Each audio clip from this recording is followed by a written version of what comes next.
Samantala, lumikas na ang ilang residente sa Marikina kasunod nga po ng patuloy na pagtaas ng level ng tubig ng Marikina River.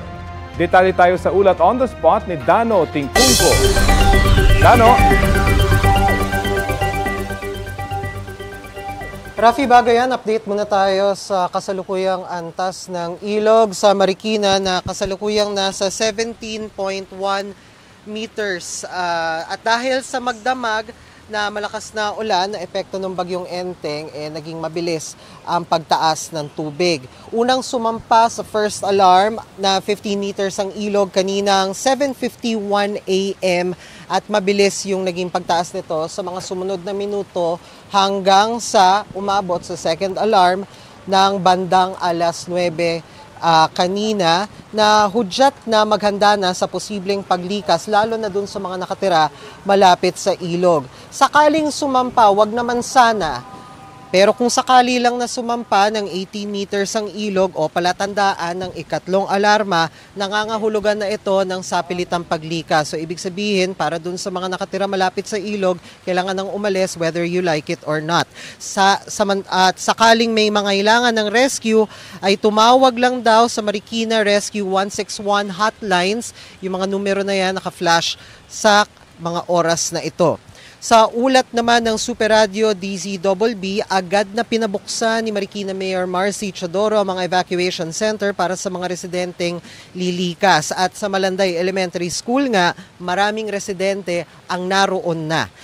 Naalala raw kasi nila yung kanilang mga karanasan nung nanalasa ang bagyong Karina kung saan abot bahay ang taas ng tubig baha. Mabuti na raw na maging maagap at maging ligtas kesa magsisi sa huli.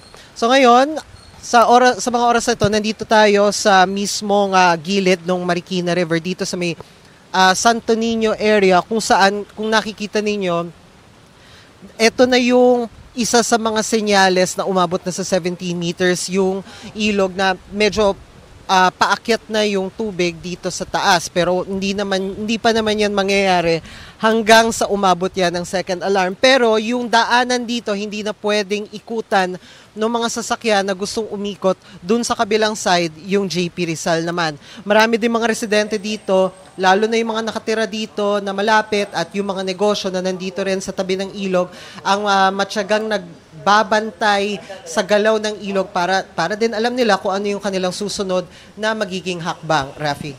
Dano, kumusta yung panahon dyan? Na mahangin pa ba at madilim pa o makulimlim pa ba dun sa upper portion ng Marikina na posibleng magdulot ng mas marami pang ulan patungo dyan, Dano?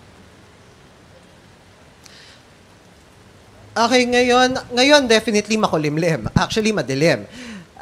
Pero hindi katulad halimbawa nung karanasan natin nung bagyong Karina na maghapon na talagang malakas yung ulan. Ngayon, yung ulan medyo, sabihin na natin parang malakas na tikatik. Parang ambon na medyo malakas. Pero hindi talaga katulad nung Karina na talagang dire-diretso yung ulan. Ang mas nararanasan dito, yung hangin na malakas. Na syempre, palatandaan yan nung bagyo. Ang inaalala ngayon ng marami mga taga-Marikina, hindi lang talaga yung ulan dito sa Marikina, pero ang mas inaalala ngayon ng karamihan sa mga taga-Marikina, full disclosure lang, taga-Marikina din ako, yung tubig na galing sa Rizal.